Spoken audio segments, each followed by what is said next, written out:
welcome to our podcast. I'm your hopefully humble co-host. As I'm getting some dirty looks. Okay, you got this. No, dirty looks up. You got Keep this. going. I believe in You got you. it. Okay, this is the Quartet of Chaos, Distracted. I'm suddenly really nervous. I don't know what I'm saying. Here, let me just give me your iPad. I'm going to look at your notes. Okay. I don't have it. So, hold up. The producer is Walt Disney. What? For those who Abby, didn't know. We've descended into chaos. We're on Make Mine Music. Abby, can I have my iPad back? There were songs. It was There were good. songs. There were songs. We watched it on Christmas Day. That was fun. Please don't leave. Please don't stop listening. No, I think I just made it better. Thanks, Abby. You killed that. Personally. As my lovely co-host has already said, we are a distracted quartet of chaos. Thanks for coming back to us. If this is your first time jumping in, I would question your motives because Make My Music is probably the least known Disney movie ever, but that's okay. We're glad to have you anyways. If this is your first time, what we're doing is we talk through every Disney animated film from the Walt Disney Animation Studios in release date order. So we started with Snow White and working our way up to current day. And now we are on the 8th animated movie. You should add that number to whenever you make your notes. I really should. We're on our 8th movie, which is Make Mine Music. We are very excited to jump into it. We're so excited to be back. We had a much needed couple weeks away to enjoy family, and we all did a lot of traveling for the holidays and such, so we needed a little bit of time to not have to plan. But we're back and better than ever and ready to keep going. So we're going to just jump right in. So let me introduce us. And before I do what I usually do, where I typecast each of us as a character from the movie, I need to go ahead and apologize to all three of you. Oh no. This is not an easy movie to typecast. Yeah. So There's a lot of characters to choose from. well, and none of them are very deep at all. So I Yeah. had to do a lot of stretching It's a with lot what little of surface personality we level saw. stuff. So I'm going to start with myself. I was the easiest to cast because I'm obviously Willie the Whale who sings opera. I accept that. So I just wanted to go ahead and throw myself out there. That was the easiest one. Wait, so did you die? Spoilers, sorry. Spoilers. Oh, gosh. Gosh. Yeah, Abby. spoilers for Make Mine Music, the one that everybody's been waiting for. I know. Stay off the internet. Oh yeah, I'm Aaron. That's my name. I'm the third of the four of us children. Oh, my gosh. We're very professional. How did we I do this forget all the how time. to do this? It has been a while. It's been a hot minute. Oh my gosh. So that's me. The second easiest to typecast is the oldest of the four of us, Andrew, and he is Casey from Casey at the Bat. Hey, I'm a Ooh. failure. Oh, wow, okay. Well, I was just thinking dramatic, but Well, yeah, that's fair. That's fair. I mean, you do you, man. I know what you're really trying And to say. then the third easiest to typecast is the youngest of us and the only girl, Abby, and she is Sonia the Duck from Peter and the Wolf. Oh, okay. I The was duck, like, wait, the which duck that is- spoilers we thought was dead, but spoilers isn't. I forgot Peter and the Wolf was in this. I don't remember much of this movie at all. It was a Yeah. while And then back. Adam, I just had to pick a random character. So Adam's Johnny Fedora. I'll take it. I'll take Johnny Fedora. Johnny Fedora. Who was Johnny So Fedora? that is Remember the fedora the and the I fell in hat? love with the bonnet? Oh my gosh! Yeah. Y'all, we need a recap of this movie. so My mic, sorry. that's actually a beautiful segue into the next point of business, in which it's been about 2 weeks since we've watched the movie. At Abby least. mentioned it in her intro. We watched this all together on Christmas Day because if you've listened to our Three Caballeros episode, at the end, I talked about why we were taking a break because Make Mine Music is like not available anywhere. You can find clips of each of the shorts on YouTube, but I wanted the full movie experience, so I had to buy the DVD off Amazon, and we had to wait till all four of us could be together in the same room and watch it together, and that wasn't until Christmas. So we watched it on Christmas, and originally we were going to record then, but that's a lot of work to do on Christmas Day. So we ixnayed that, and it's just kind of been weeks since then. So But it was a nice break. We got to spend time with our family. it was a much needed break. But we've forgotten a lot about the movie. I had to look up what some of the shorts were because I already couldn't remember them. So, so let's jump into Make Mine Music. Okay, actually, before we jump into it, I have one more point of business that I need to go over. Okay. We are going to start doing our memories of the movies a little differently. Okay. So we're going to start with childhood memories. And we'll just have one of us cover that. It'll probably be me, unless there's a movie that one of y'all just like really wants to cover. Yeah. And that'll just be, I mean, because we're all four siblings, we're related, so a lot of our memories of Disney movies are the same. Yeah. I think it'll be good to do that, unless there is one specifically where it's like we have very different memories on this. Yeah, like Abby with Sleeping Beauty, where she watched that constantly. Me with Robin Hood, I watched that constantly before any of you were born, except Adam, I think. So just stuff like that. If it's one that it was just a general one that we all owned and would watch from time to time, I think it's probably easiest to do that, yeah. Well, and that's my plan, is for any given episode, we'll start with childhood memories, where it'll probably be me. We'll share like, hey, we did have this movie on VHS or DVD, or hey, this is one that we didn't have, so we didn't know about it at all, or we owned this and all four of us watched this a lot as a kid, or it was mostly Abby that watched it. And then that is when I could get into, like for the Dumbo episode, our childhood memories of Dumbo include our trips to Disney World in Florida. And so that way we're not all having to reiterate the fact that Dumbo was always the first ride. Right. At Disney World, so that's a special memory for Dumbo. And then, after childhood memories, I would say, do any of y'all have any specific memories outside of that you would like to share? Okay. And that is when we can get into, if it's Sleeping Beauty, Abby could talk about her childhood obsession with Sleeping Beauty. Okay. So, Princess Awowa. You missed all that, didn't you? I did, yeah. And here, we're already in our first segment of Abby missed everything already. I have no idea what we're talking about. I was heating up my What was it that I called? We're talking about your doom. Oh, no, the segment was Abby wasn't paying attention again. I don't care. So now we can jump into Make Mine Music. So for our memories, as we mentioned a couple episodes ago, we didn't have any of the package films. We never owned those. So, of course, we didn't own Make Mine Music. And Make Mine Music being the one that you can't access anywhere and that nobody remembers, we do nothing of it. I did not know Make Mine Music existed until sometime last year when I started really getting into researching the depths of Disney. I think the only thing I've ever even seen of this movie was on a VHS that our grandparents owned. I don't remember which VHS it was, but there was a trailer with Peter and the Wolf on it. I know. It was The Prince and the Pauper. Mickey's The Prince and the Pauper. That's what it was. We used to watch that a lot over at our grandparents, and there was always like these 4 like storybook VHSs that was on collection, and one of those was like Ichabod and Mr. Toad, The Prince and the Pauper. He's the new schoolmaster. What's his name? That's Headless Horseman. That's a different one. No, that's the Sleepy Hollow, but that was one of the commercial. That was one of the videos in that. I knew that. But yeah, the Peter and the Wolf would play in that promotional thing for it before the movie on there. I feel like that same trailer also, did it ever show up on the sing-along ones that we had, the sing-along VHSs? It may have. I feel like we've seen it a lot more often than just when we watched The Prince and the Pauper. It was... I think so, because I think The Prince and the Pauper was part of that commercial too. Yeah, it was. Yeah, it was Prince and the Pauper, Peter and the Wolf, The Adventures of Sleepy Hollow, because it wasn't Ichabod and Mr. Toad, it was just the Ichabod half of that movie. It was just the Adventures of Sleepy Hollow. Oh, okay. And Mickey and the Beanstalk. That, Mickey and the Beanstalk, that's what it was.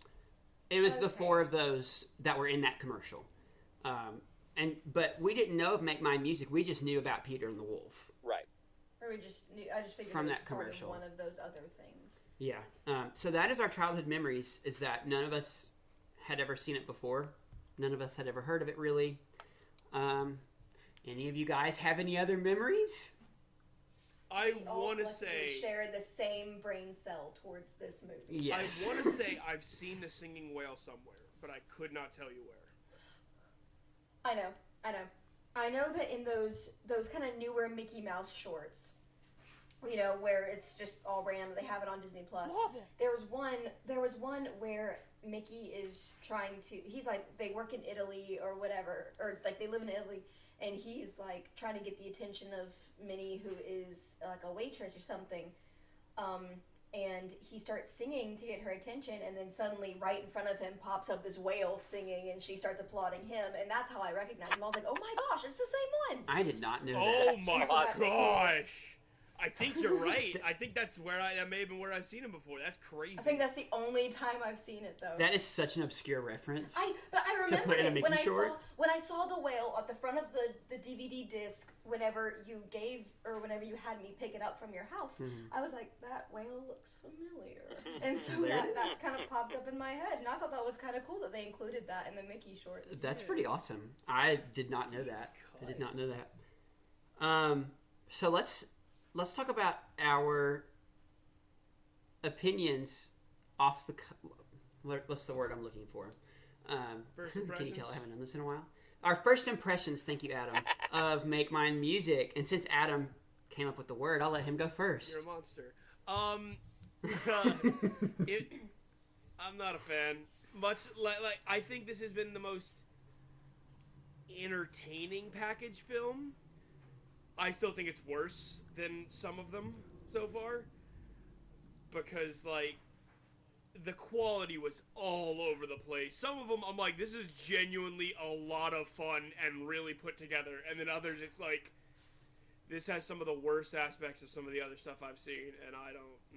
So overall, didn't feel great about it. Yeah.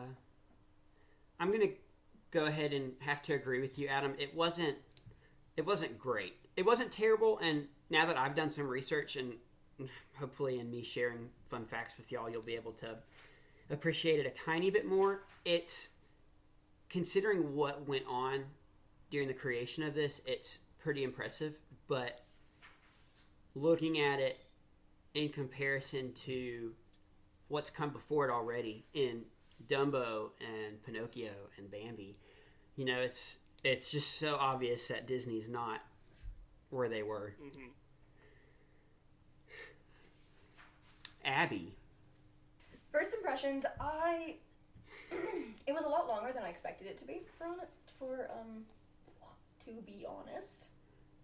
There were lots of segments that I actually genuinely really liked, and I thought it was really fun and entertaining. Definitely much more entertaining than some of the previous ones that we've gone over. There were a few that I thought were not as tasteful as others, but overall, I thought it was, decently entertaining for thus far for the package films, so, because I already had low expectations to begin with. Yeah, didn't we all? Andrew? I didn't really care for this movie. It was okay at best, like at the very best.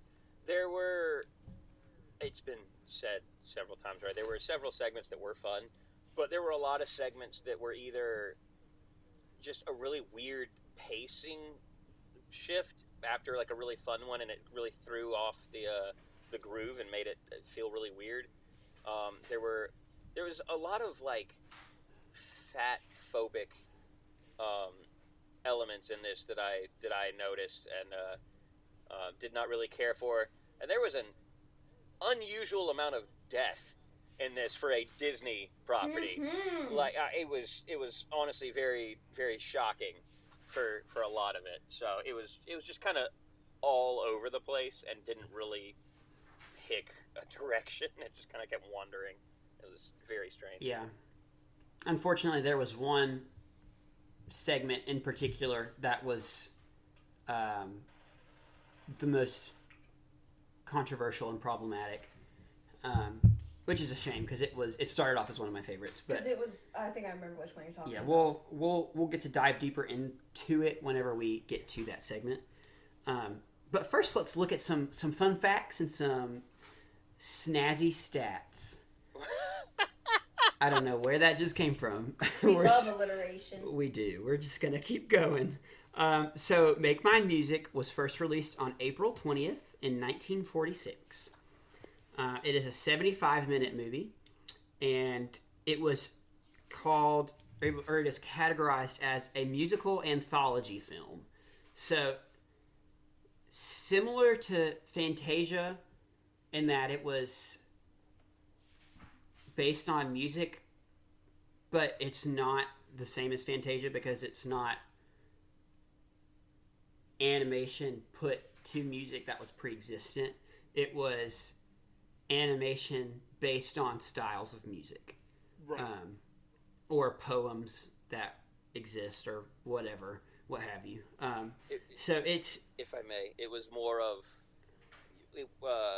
based on, like you said, the style of music, or sometimes it was animation to kind of further tell the story that the song was or music was telling. yes, exactly. It wasn't just animation based on what you were feeling, like Fantasia. Right. The budget for Make Mine Music was $1.35 million, and the box office brought in $3.275 million. So it actually did pretty good. It a little more than doubled what it spent, which is pretty good. It's not considered a blowout success because in the film industry, if you can triple what you spent, if you can triple what you spent, it's a total 100% success. So it doubled what it spent, which is good. They made back all their money and then some, which, considering this is still, it was in production during World War II, that's still pretty good. Mm-hmm. But no home run or anything. And then I have a quick little paragraph that I found that kind of explains a lot of the history of the rest of the package films, because the previous two package films were a part of the Good Neighbor policy with the Latin American countries. Right. But the rest of the four package films weren't. So I figured out why. So during World War II, most of Disney's staff was drafted. And then the rest of the staff that weren't were called to make training and propaganda movies for the war. Some of those being Saludos Amigos and the Three Caballeros. But as a result of all of that, the studio was littered with unfinished stories and beginnings of animations. And so in order to keep the film division alive, they had to make the package films up of various unrelated segments set to music. And so they took all these different stories that were either in production already or they had bigger plans for and they shrunk them down into shorts or whatever. I mean, it's a different story for each short, but they had to make these package films in order to keep the film industry alive because they didn't have the means to make a full film. So that is the story of the package film. And even though World War II was over by the time this movie came out, and by the time the rest of the package films came out, World War II was, I mean, it was so large scale and devastating that, and they lost, so many people were lost in World War II that they weren't able to recover the funding and the needs to make full films for years after. So that's why we have the package films. Mm-hmm. But it's okay. It's just an interesting piece of history, I suppose. Let me get into the cast. So I never talk about who the story writers were, but I am this time because one of our story writers was none other than Teehee. I was hoping! Yeah! Yes! I saw his name in my research and almost cried. I said, he's back! Teehee has returned! I thought it would never This happen. movie's a 10 out of 10! Oh, Never mind! my Forget God. everything else I said! He may not be a director, but he's a part of the cast and the crew, so we'll take it. That makes me more happy than it should. Right? I It know. genuinely makes me so happy. We don't even know him. We stand Teehee. Long live Teehee. We're gonna make a TV fan club. Yes, we are. And it's going to be literally just the four of us, but that's okay. So the directors for this movie, we have 5 directors. We have Jack Kinney, who we've heard a lot. Clyde Geronimi, who I believe the first time he directed was on The Three Caballeros previously, because Andrew mentioned that you don't ever really hear the name Clyde anymore. True. So he's back. Hamilton Luske, we've seen him in a lot of stuff, or as a director for a lot of the movies so far. And then Joshua Meter and Robert Cormack, who I've never heard of either of them. So, and as Abby said in our intro, our producer is Walt Disney, of course. And then now we can jump into the cast, which is kind of interesting because there weren't really speaking parts. There was a couple shorts that had narrations, but a lot of it is singing credits. I know. I did recognize one of the narrators. Yes, Was it Sterling that's because Holloway? it is for Peter and the Wolf. It is our boy Sterling. That might be why I like that segment. I adore so him. much. Sterling Holloway is my idol and my hero. Sorry, that was awkward. I just love Winnie the Pooh. Anyways, so we have Nelson Eddy, who was the narrator in Willie the Whale, who just wanted to sing at the Met. He was the narrator, and he was all of the singing parts. He was every he part. was the entirety. Wow. Yes, he was the entirety of the Willie the Whale segment.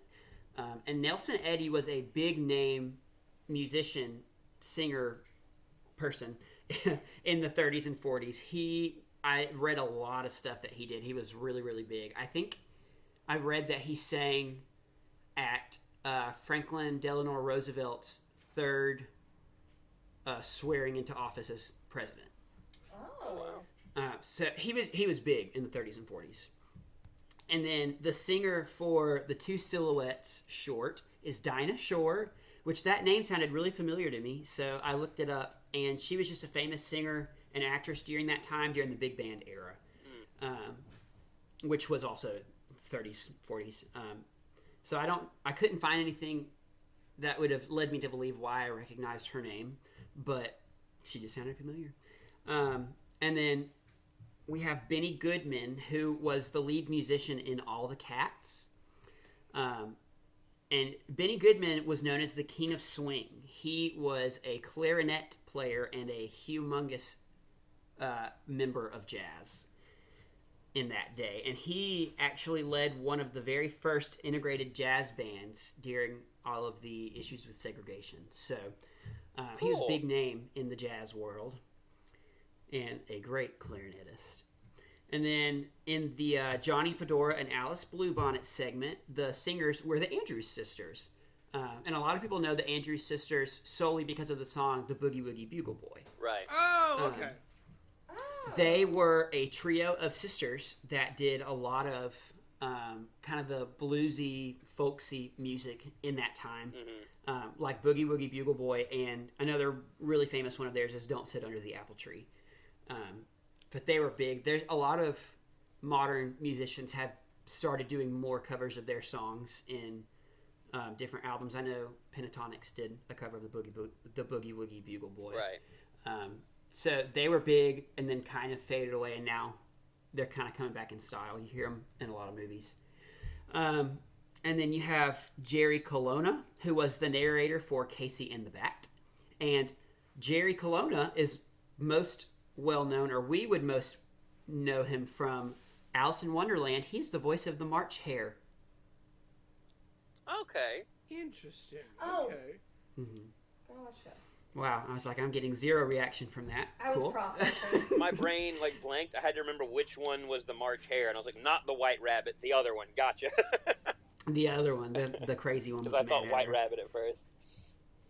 No, so that is where we would know him, but there was nothing else in his filmography that I recognized. Interesting.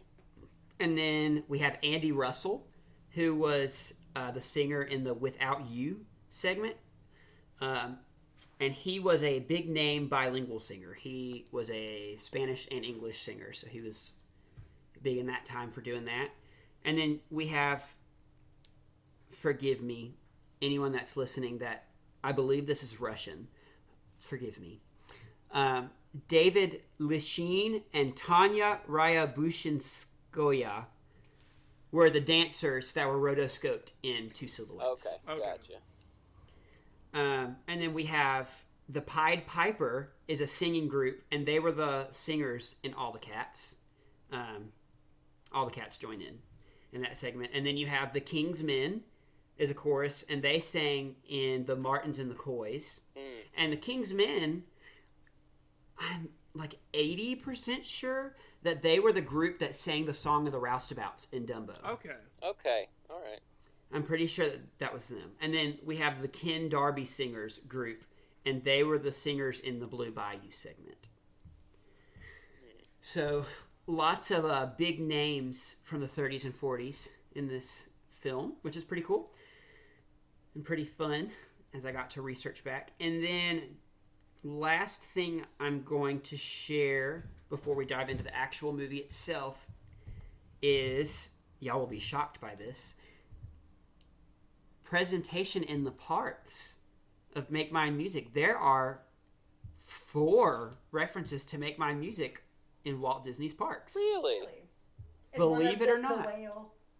Yes, actually. So One's the the first whale? one and the most one is, it's a subtle one, but the first one is the most well-known one. It is a restaurant. It's Casey's Corner, right at the end of Main Street. Really? It's an all-American food It's all style. baseball themed and everything. Yeah. Yeah, so hot dogs, burgers, Wait, I might remember fries. seeing that. It's That's cool. at the very end of Main Street on the left if you're walking towards the castle.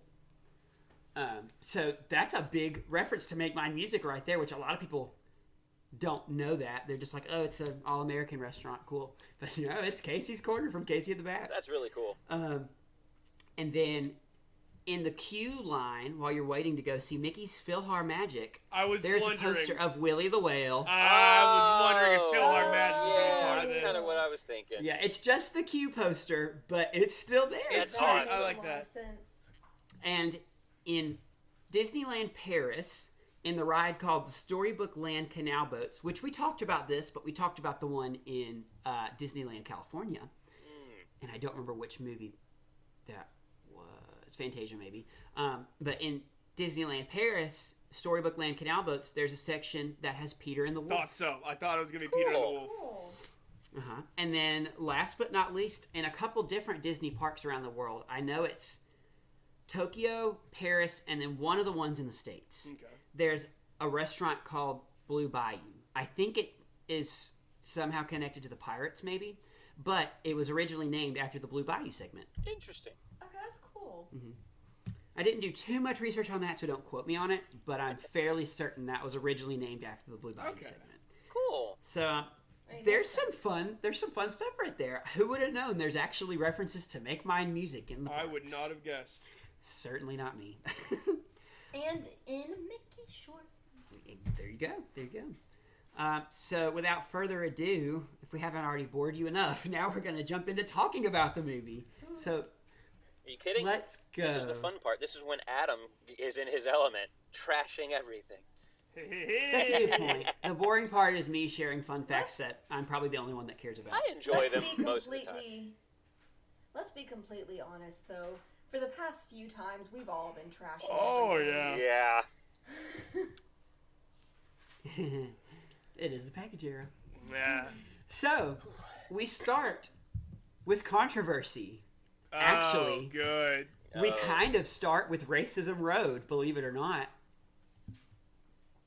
Really? The very first segment was cut out of all future releases of Make Mine Music, and we had to watch it on YouTube. It is the Martins and the Coys.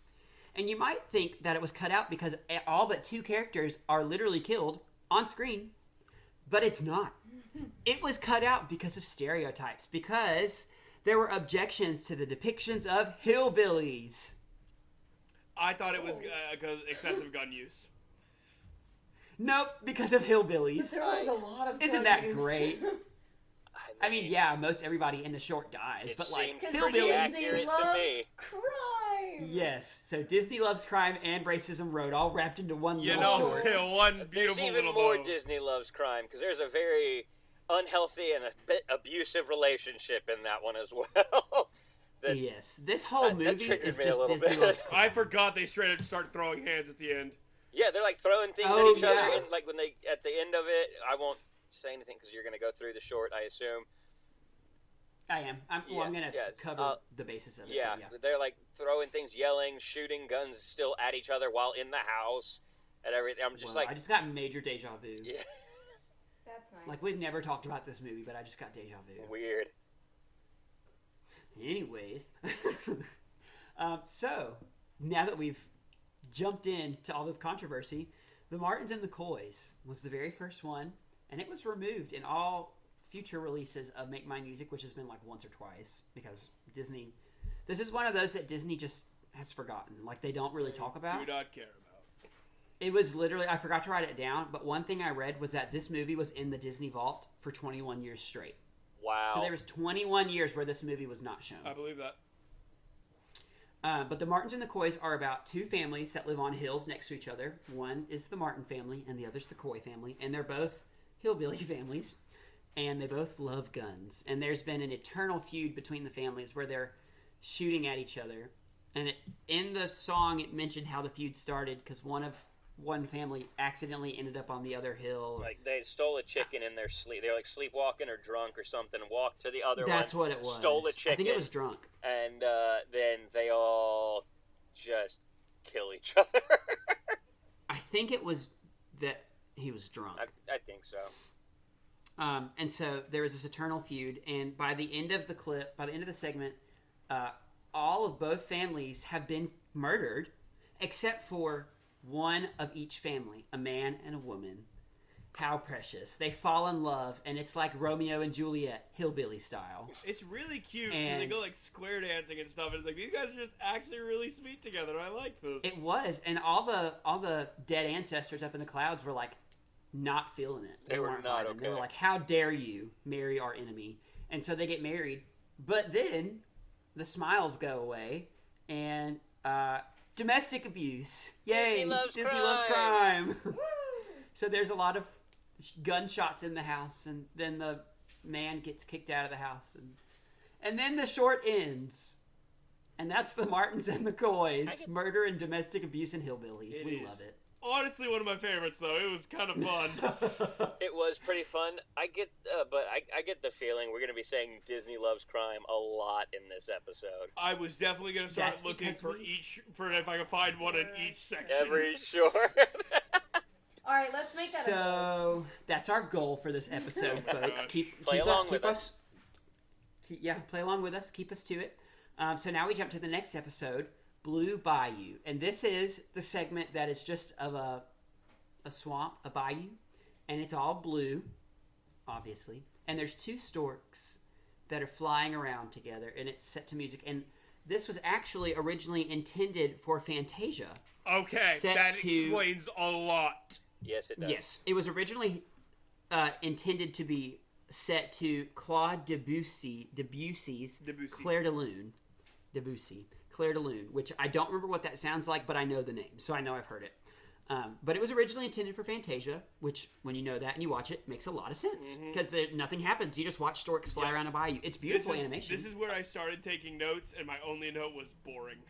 I almost fell asleep during this short, because I was laying on the floor while we were watching it, and I was like, if I don't keep myself awake, I'm going to drift off and fall asleep during this. There's nothing happening.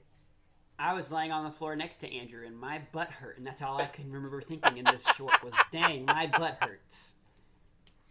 Thank you for sharing, Aaron. That You're being welcome. said, I give it a You're little welcome. more Hey, leniency we're a since family it was supposed to be in Fantasia. Yeah. And, again, when they were so short-staffed and had no money, they had this plan, and it was probably already partially animated, that was intended for Fantasia, but then not used, so it was unfinished and just laying there somewhere in the studio. It makes sense that they would use that. And, of course, not use Clair de Lune, because that's a famous song, and that Fantasia's not supposed to be big famous songs. So it makes sense. And the animation was beautiful. It was just, I mean, when everything else has more of a storyline to it. Everything else was more cartoon shorts and less Fantasia. And so it was... All but like one of them, but yeah. Yeah, like the silhouettes on the other one. Yeah, but by and large, most of them were much more kind of like a Saturday morning cartoonish type thing. Yeah. So that's Blue Bayou. Sadly, I don't know that we can find crime in there. It was boring. Stealing from Fantasia. Disney loves crime. That is a stretch, and you know it. I have been repressing the urge to start singing Blue by Eiffel 65 the whole time we've been talking about Blues Bayou. So, then we jump to the next segment, which is all the cats join in. Ooh. And this is the one that is the most problematic. It starts off awesome. So, we talked about it. It was in Saludos Amigos, the style of watercolors on Brazil when Jose is first shown. Right. It's showing him being drawn. And they took that idea and they made an entire segment out of it. And it's really cool in theme and in theory. But what they do in the short... Oh, stink. I dropped something, sorry. What they do in the short is not so good. They fat shame. Technically, there's a woman without clothes on in it. There's just a lot of not so great stereotypes. So it's all about hip cats, which is a style of teenager, I suppose, in the 40s. And it's all about being a cool hip cat, going to parties, having the cool girl, getting in your car, all that. But there is, unfortunately, a moment where there is a larger female that is drawn, and the male that is next to her won't give her the time of day. And then the pencil erases some of her stomach, and then all of a sudden the guy's all over her. And that is just very unfortunate, because that is so very on par with the time inappropriate. also. I mean, it is a result of the time, unfortunately, but it's so inappropriate. This is my favorite short. Why? I will go ahead and say the fat shaming and all the problems with it are absolutely valid. They are not okay. I do not agree with him in the slightest. The song is so catchy and a straight up bop. The art style is wonderful. The energy is electric, and some of the gags are really fun. Yeah, no, this. Yes. I was gonna say. Sorry, continue. This short, the vibe of this short is awesome. Like, it's a fun time. It's got a really swinging feel to it. You know, you're wanting to dance along. It just had some unfortunate, instances within it. But I will agree with Adam. Yeah. It was a very entertaining short.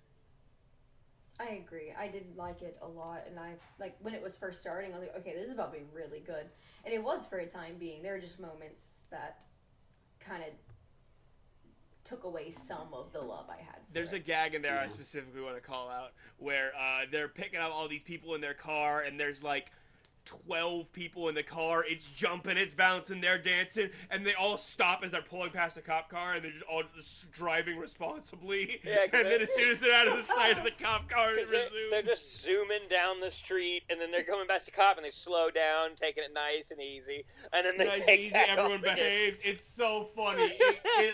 I loved that part. That was a really good gag. Don't do that. Always obey the rules of the road. But that was a good gag. Disney loves crime. Oh yeah, 100%. That was my Disney Loves Crime in this. I love they just overstuffed the car. There's people hanging out of it and like on top of it. I think there was somebody sitting on top of the hood of the car. There was straight up. Yeah. So, regardless of speed, I think the cop probably still should have pulled him over because there was someone on the hood of the car. But I mean, I'm no cop. They were built different back then.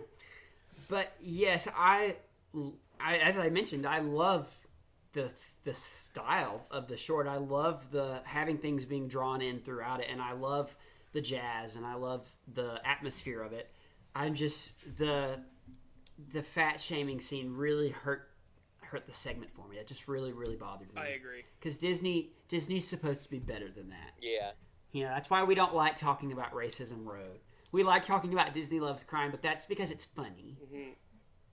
You know, and most of the time we're stretching it to make something stupid anyways. Yeah. But that's just really sad. It's just sad that we have these segments. It is. It is. But we're just going to keep moving past it because I've already made my piece. So the next segment is Without You. And I'm going to be totally honest. I had to research Without You about 5 minutes before we started recording because I could not remember what it was. It is the one with the weeping willow tree. And it's just a love song. I don't even remember the one with the weeping I don't willow tree. remember Yeah, a weeping exactly. willow tree.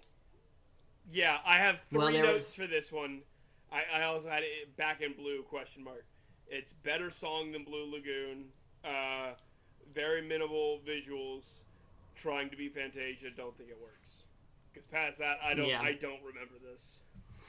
Mine is So- just full of question marks. For our fun segment that we call Did It Fantasia, the only two segments in this movie that could have Fantasia'd is Blue Bayou and Without You. Actually, I suppose After You've Gone could as well, the one that was all the instruments. So, you know, we'll come back to that segment in a few minutes. But that's Without You. It's a love song. It shows a weeping willow, and that's about it. I don't remember much. So we're just going to keep moving on. Because I was probably not paying attention to it anyways. Mm-hmm. So, the next segment is Casey at the Bat. And Baseball. this is actually based on a poem of the same name by Ernest Thayer, and I did not know that. I did.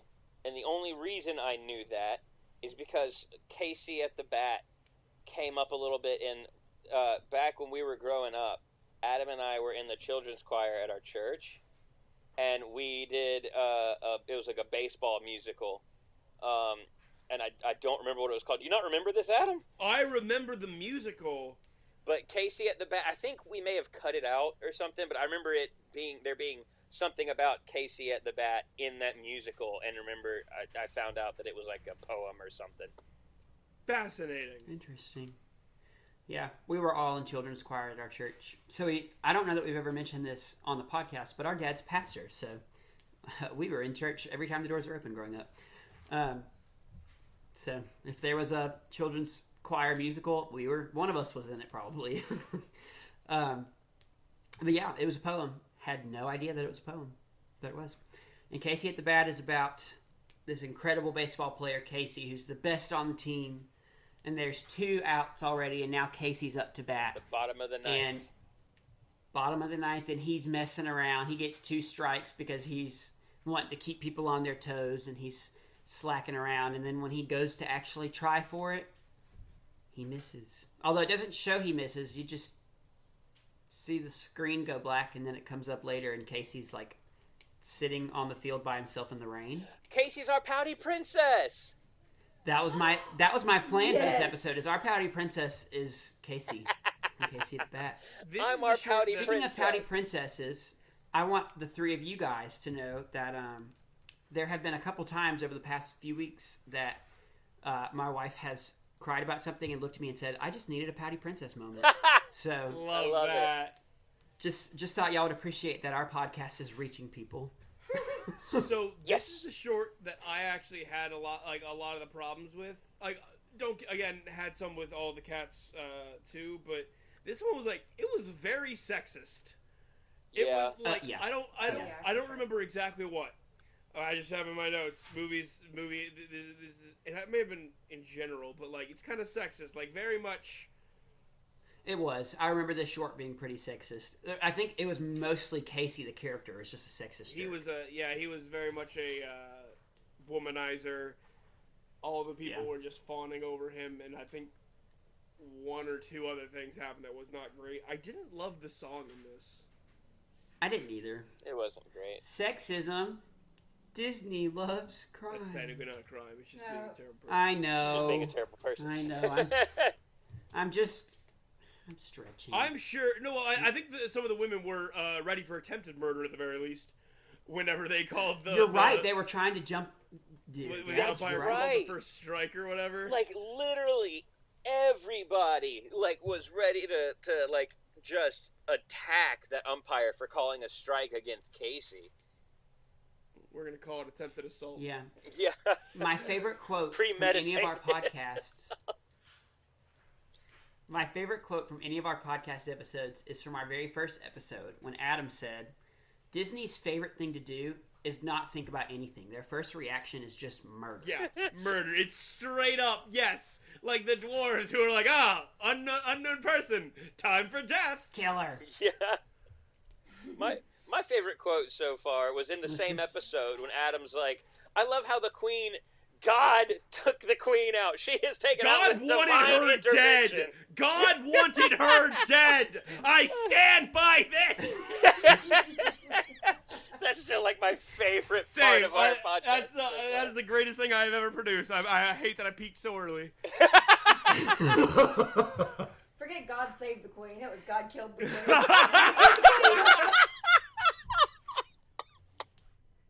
I hate you, Abby.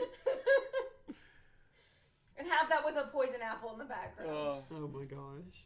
There's a reason the Snow White episode is our most viewed episode. Mm-hmm. We peaked. And it's all Adam. Adam peaked. Did we find a Disney Loves Crime? Yeah, attempted assault. They were absolutely cool. trying to get at that umpire for sure. There was something. I'm sure people were sneaking in to try to see Casey or two or something. I don't remember. It's been weeks. Probably so. Or something. We didn't talk about Without You for very long at all, so we're just going to say the crime is that it bored us to sleep. So, That doesn't count, and you know it. It's fine. I know. Okay, we obviously stretch things around here.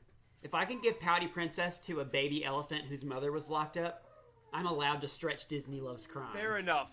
Fair enough. As long as we don't make a habit of this in the future, they have to be real crimes. I forgot to give my prerequisite apology I gave at the beginning of every episode, and I was just reminded because of my whining dog. Mm-hmm. So I have a dog and two cats, and they're all very loud and annoying. So if you hear anything, barking, jingling of cat bells, the whining of the dog that you just may have heard, that is my fault, and I'm not going to do anything about it because he's already locked up. So,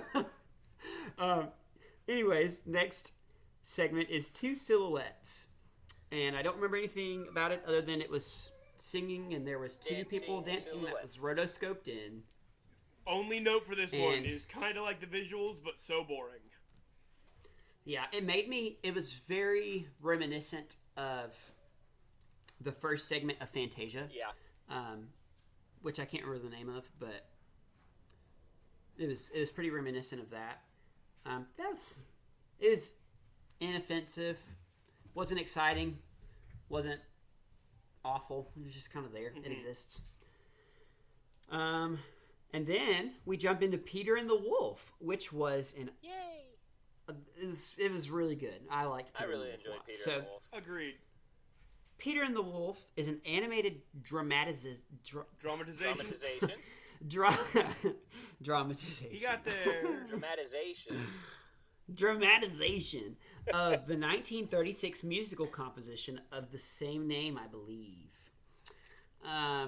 So Peter and the Wolf is about a boy named Peter who goes to hunt a wolf.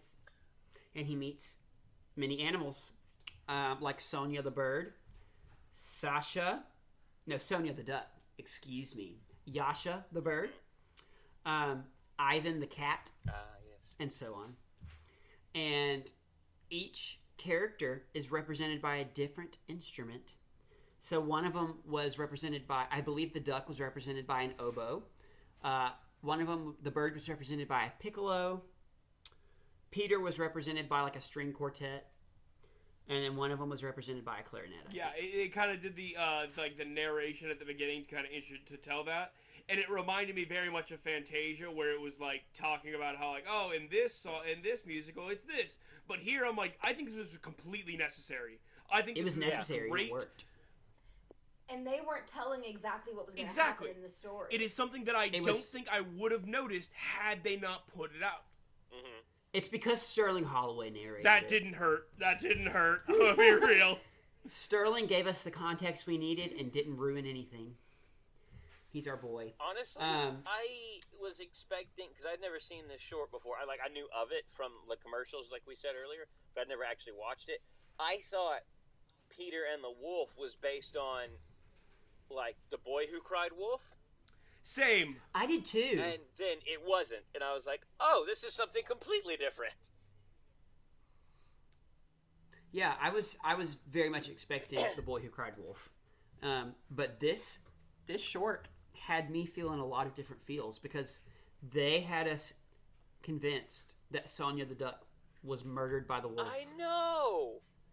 And I was so not okay with it. And then these three very very insensitive stereotypes of Russians came out and killed the wolf, or got him. They got him tied up or something. I don't remember. But I loved the and then at the small very guy. end, They didn't do anything. They were hunting for the wolf, and by the time they got there, Peter already captured him. oh, you're right, because Peter don't need no I help. loved that one of them was tiny. Yeah. he I thought was that was great. pretty good. It was like they had really Russian names too. I don't know that I could remember Not them, even but try. I'm not either. But then at the very end, it shows that Sonia the Duck is still alive. Kind of wish they left her dead. It would have made a lot more. Adam. Hi. It would have made a lot more interesting. And like, oh no, this wolf wasn't like pushover, but like, and maybe it's because I'm thinking of it from an actual storytelling perspective. It's like, wow, we really just went on back on that. Because had they done like a quick little fake out like they did with one or two of the others, that would have made I might be like, all right, cool. But it's like, at this point, everyone assumed her dead, and it's like, why go back on it? We're here now. Yes, Abby, I know you are Sonia or whatever the duck's name is. Don't look at me like that. You hear that, Abby? Adam wants you dead. I will leave this call. I swear I will leave this call. Also, but that's Peter and the also wolf. that wolf would have given me nightmares as a kid. Oh, I'm absolutely. glad Oh, that wolf would have been gosh. terrifying. He was Oh my terrifying. god. Freaky. So I'm kind of glad we watched it when we were older. Agreed. Me too. So that is Peter and the Wolf. And then we jump into After You're Gone, and it was... The only note I wrote down was musical instruments. I think I So liked I'm- it because my two notes on this were good movement, better than Fantasia. Huh. It's been so long I can't remember. But I just I remember that it had to do with musical instruments. I remember something about musical instruments happening, and that's about it. Because they were like dancing around because clarinets grew arms. Something like that, I think so. I don't know. I enjoyed it. We usually record So sooner after watching it, but life happened and we hadn't been able to. Yeah. oops. So since the next two are both storytelling ones, we can go ahead and do our segment Did It Fantasia. So, do you think it Fantasia'd better than Fantasia? I Make think My Music? I think this one segmented as a whole, no. Ditto. Andrew? Oh, I'll agree. Yeah, I think this one Okay, did. cool. I remember it being really entertaining and interesting. I just don't remember what happened. But the other instances, no. Cool. Then we're all in agreement. It did not. As a movie, it did not. So after that, we jump into Johnny Fedora and Alice Bluebonnet. And this is a tale of two loves. Hats. This was better than it had any right to be. Absolutely. You're absolutely I correct. cared way too I much felt about emotions these hats. I didn't think I would feel while watching the hat. Especially I the thing of know. fedora, I was modern depictions of like fedoras and stuff has gotten me very much like, oh no, exactly. Like very Reddit guys who are like, oh, nice guys finish last is the type of is what I associate with fedoras. So I saw it as a fedora, I'm like, oh no, and then it was cute. It was very cute. It was very cute. So this is about a fedora named Johnny and a bluebonnet named Alice who are in a show window at a hat store together, and they are in love. And one day Alice is purchased and taken away, So Johnny sets out on a journey of self-discovery. And by that I mean he wants to go find Alice because he's decided he can't live without her. Because they had dreamed of having little baby bonnets together and starting a family. So Johnny goes on this tremendous journey, being blown through the wind, stomped on, run over by a horse carriage. He gets in a bar fight. Yeah. Or he's not in everything. He's not in the bar fight, but he witnesses it. Right. And is kind of drug into it. And he ends up being found on the street and picked up. It almost falls and in like holes a storm are cut drain. in him. Oh, yeah. He almost fell down a storm drain, And too. gets put on a hobo. And gets put on a hobo. And then he's picked up and holes are cut in him.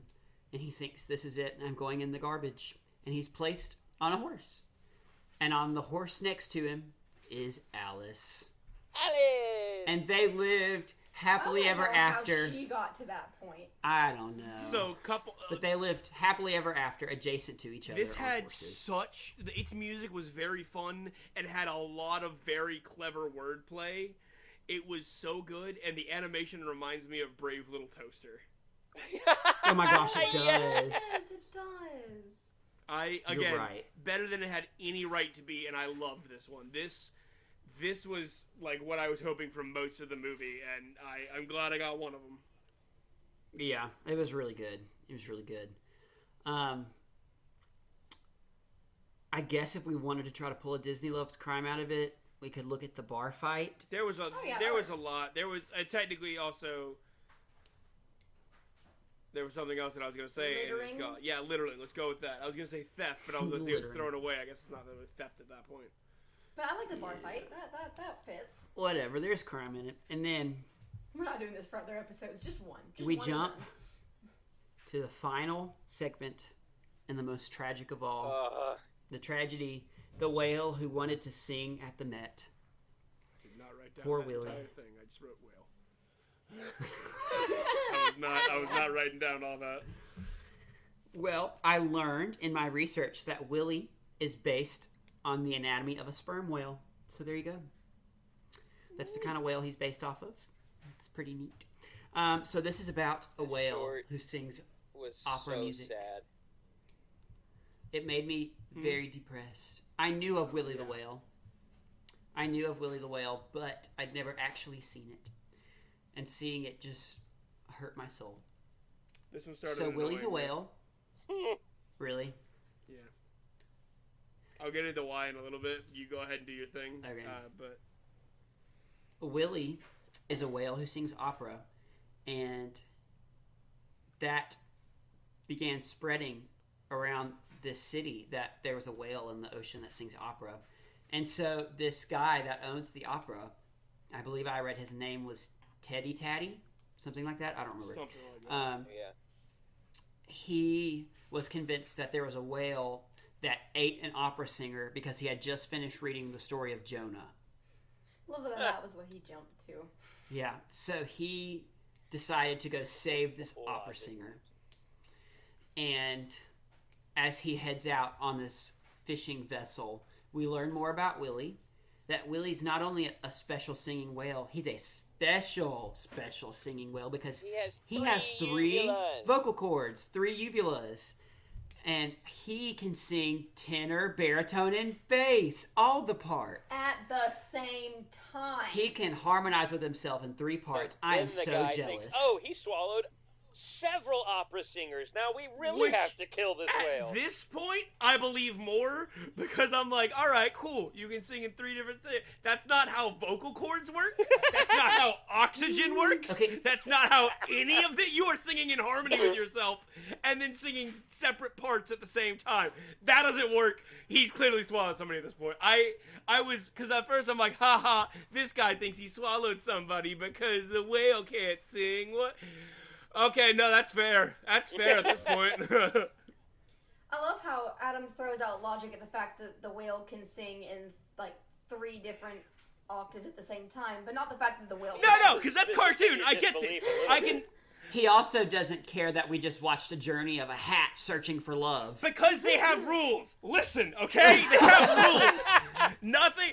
I am led to believe that this whale can sing based on its own natural talent, whatever.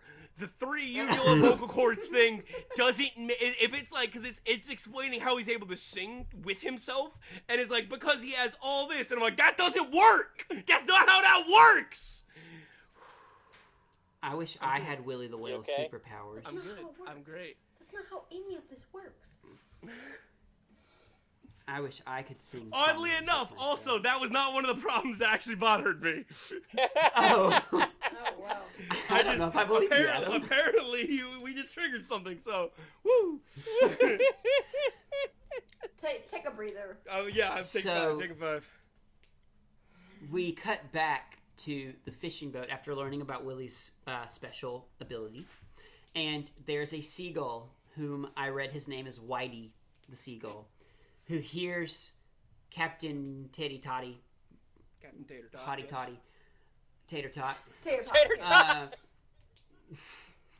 talking about his plan to harpoon this whale and save the opera singers. Disney loves crime. Whaling Whales, and murder. Whales are almost extinct. That is most definitely a crime. Especially singing whales. I'm sure there's a great shortage of that. That's what I'm saying. Because of Teddy Toddy, yeah, there is. Good old Tater Tot. So, Whitey hurries back to Willie and tells him that this opera man is coming to find him. And rather than fearing for his life, Willie instead begins to daydream because he hears opera man and that he's gone. He said, I could sing at the Met. And so then we get into a montage of Willie daydreaming of all the shows he could do. Singing in different operas and everything. Singing in different operas, being main characters, singing different ranges because of his talent. And it was kind of cool, actually, especially when he sang with the tiny little opera woman who was a Viking. And I say tiny because she was next to him. Yeah. Right. So, like, seeing normal people on the stage and then you see Willie, Yeah. it was just really He's fun. just so I huge. quite enjoyed it. He had to, like, duck to come out from under the stage, which is pretty great. And then the ship gets to Willie, and they kill him. They just straight up harpoon him. Well, the sailors with Tater Tot guy, they actually are like mesmerized and are like, no, we shouldn't do That's it. right. But Tater Tot keeps trying, and they like tie him up and like tackle him, and he finally gets free. And They try. And Forgot about they that. try They to do. preserve They are- Willie, but he gets ganked. They have our respect. They certainly don't aid in the murdering of Willie the Whale. No. But nonetheless, Willie the Whale is harpooned, and his dreams of singing at the Met are no more.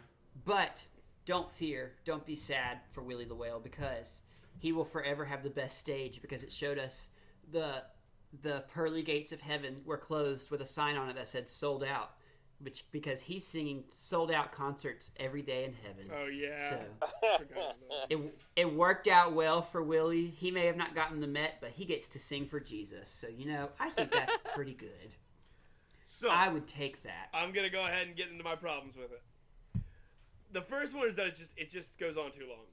It's, after a while, it's kind of very much like, all right, he's singing, and he's imagining himself singing, and it's still happening. I get that. The most minor one I had was that because the guy that narrated it voiced every character, it was very much like I'm getting a little tired of his voice. And the later it went on, the less I cared. But I'm like, I wonder what this guy's gonna sound like. Wow. But the biggest problem I had was it really liked showing his throat jiggling. It really liked showing the uvula just.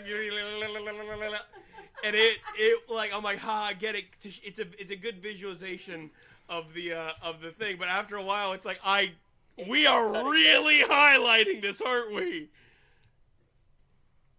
Yeah. You know what I've noticed? What? Adam only has a problem with the shorts that are our typecasting, but when it comes to his, Johnny Fedora, it's the best short in the film. Wow, we really. That's the only time it's actually happened, I think. I loved Donald in Three Caballeros, but actually I didn't. Never mind. I retract. I love Pablo the Penguin. Zero problems with Pablo the Penguin. That's fair. I think the only time that you didn't like the character you were typecast as was Sneezy, but that's because we've been calling you Sneezy our whole lives. I couldn't argue it. No.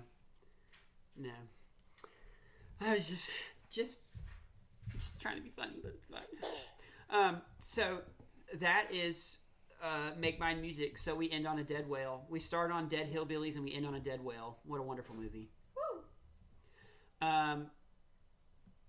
Lots of death. Go team. Go team. We did it.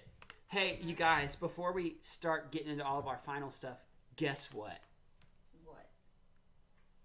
We are halfway through the package films. Oh, I only have. Oh, thank goodness. I thought we had less than that to go. But the next ones, the rest of them aren't as bad because you have the next one. So stay tuned. Our next episode will be on Fun and Fancy Free. I thought that was next. What's in that one? I've heard which some is were actually kind of bad. Comprised of only 2 shorts. I think that the bar is set pretty low at this point, so I think And I think it still goes low, but continue. Fun and Fancy Free is made up of Bongo the Bear and Mickey and the Beanstalk. Okay, that one I'm excited for. So it'll be a little bit of a breath of fresh air. It won't be like great, like it's no Cinderella, but it's only 2 shorts, so we can actually talk about it more instead of being like, oh yeah, that was the one with the willow tree.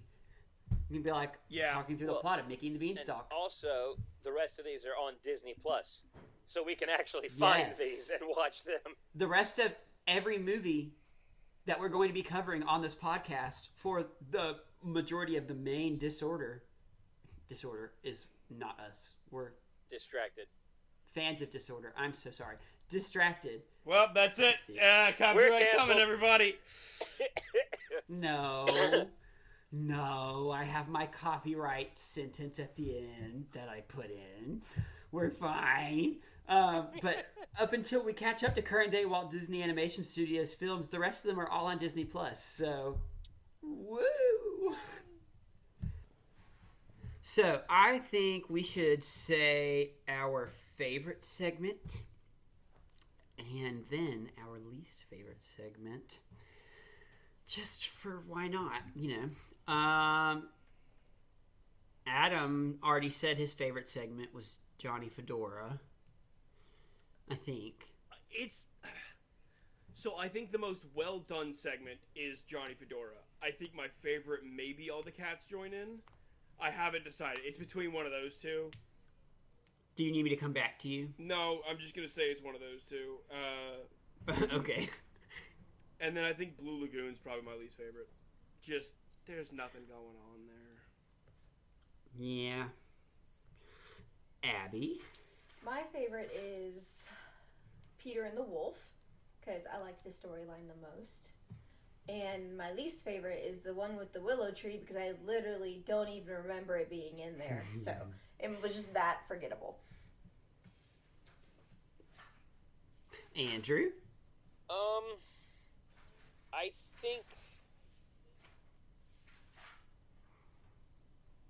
think Johnny Fedora was my favorite one. That one I think was just the best overall, the best, the most well executed. Had the happiest ending of any of the others shorts in it. So I'm gonna go with Johnny Fedora, and I'm gonna say my least favorite is Without You, the willow tree, because I still remember some of Blue Bayou. I remember nothing of Without You, which means that it was so bad and boring that my brain was just like, nah, man, we're not messing with this. Yeah, my favorite was Peter and the Wolf. I feel like it had the most enticing story. It had the storyline that captured you the most, I think, because the impending doom of the wolf on this young boy. Not to say Johnny Fedora didn't have a good story. It was a wonderful story. I just am partial to Sterling Holloway. That's fair. My least favorite was the Martins and the Coys because I was just so offended by the depiction of hillbillies. No, I'm I kidding. thought you were being My serious least for a favorite. second. I'm like, wow, really? That? No, my least favorite was Without You. With exactly what Andrew and Abby said, because I remembered nothing, Fair. which means I really didn't care for it. So,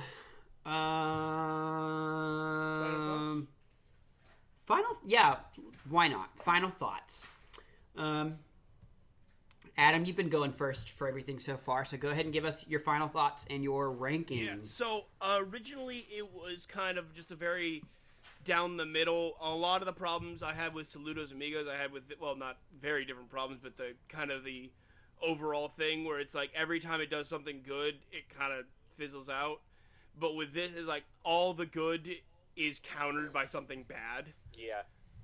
And so originally I was going to give it a 5 out of 10, but more we talked, the more I realized I think only 3 of these are good, or like really good. I'd say 4.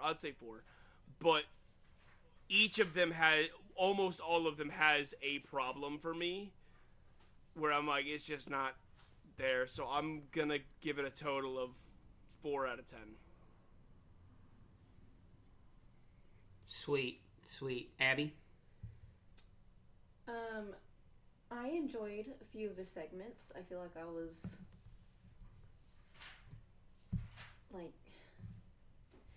I agree with Adam with after talking about it and kind of being refreshed on it, the memory of it was less good than what it was at first because I kind of forgot, how some of the segments were not too great. So, I mean, overall, I liked it. Okay, it was all right. I'll probably also give it like a 4. Andrew? Yeah, I mean, I feel pretty much the same. I hate not having anything new to add. It's just like there were only a couple, like maybe 3 at most, that were actually good segments. There were several that were just like okay enough to make it through, but nothing special. And then there were just several that were just incredibly boring and not interesting or fun at all to me. So yeah, I just didn't really care for this overall. I'm gonna give it a 3.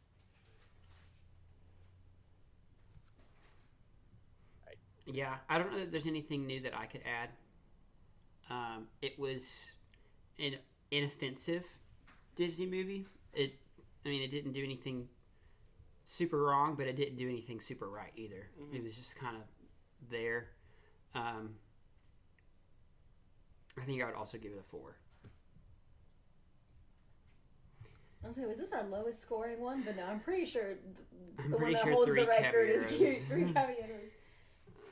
So that is 3 4s and a 3, which is 15. Thank you, Andrew. I don't do math.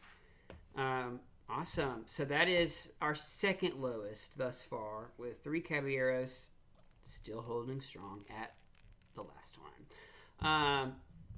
Awesome. Do y'all have anything else you want to say before I wrap things up?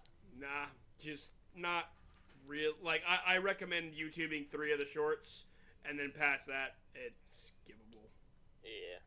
Yeah. Especially with it only being available on DVD. What's up with that, Disney? If it was like all the package films, I'd get it. But it's like it's just this one.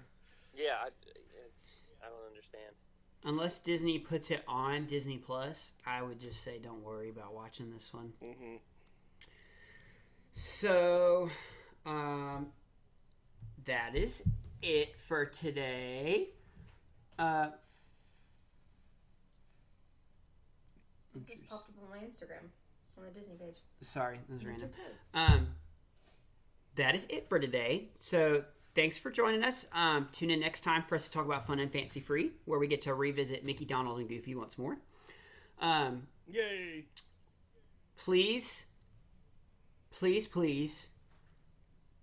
leave us a review on Apple Podcasts, because that is how people find us, and I would love to hear your reviews. So if anyone leaves us a review, I will gladly read it on the podcast. So please leave us a review. That is the best way for you to support us. Also, if you haven't yet, me and Aaron released a Holidays of Chaos special episode on Mickey's Christmas Carol. It's a shorter episode. Yes. We had a lot of fun with it, and definitely check that out if you haven't yet. Yes, thank you, Adam. That was a lot of fun. That's something we're going to be doing regularly, is holiday-themed episodes on the side. Hey, Aaron. So, yes. Do we have any new comments, ratings, reviews to read? We don't, not this week. And we have not gotten any more emails yet, but we do have an email address. I would love to hear from all of you. So if you are so inclined, send us an email at distractedqoc@gmail.com, QOC as in Quartet of Chaos. And I will read those emails on the podcast as well. I would love to hear from you guys. Ask us any questions, share stories, whatever. We want to hear from you. But definitely reach out to us if you're enjoying our podcast, because we're enjoying doing it. That's for sure. And I think that's it. I don't think I have any other points of business to cover, but we are definitely back on a normal recording schedule again, so you won't have to go a month without hearing us. Sorry for that, but also not sorry, because life is hard. Life happens. But catch us again in a couple weeks for Fun and Fancy Free, and we will see you guys later.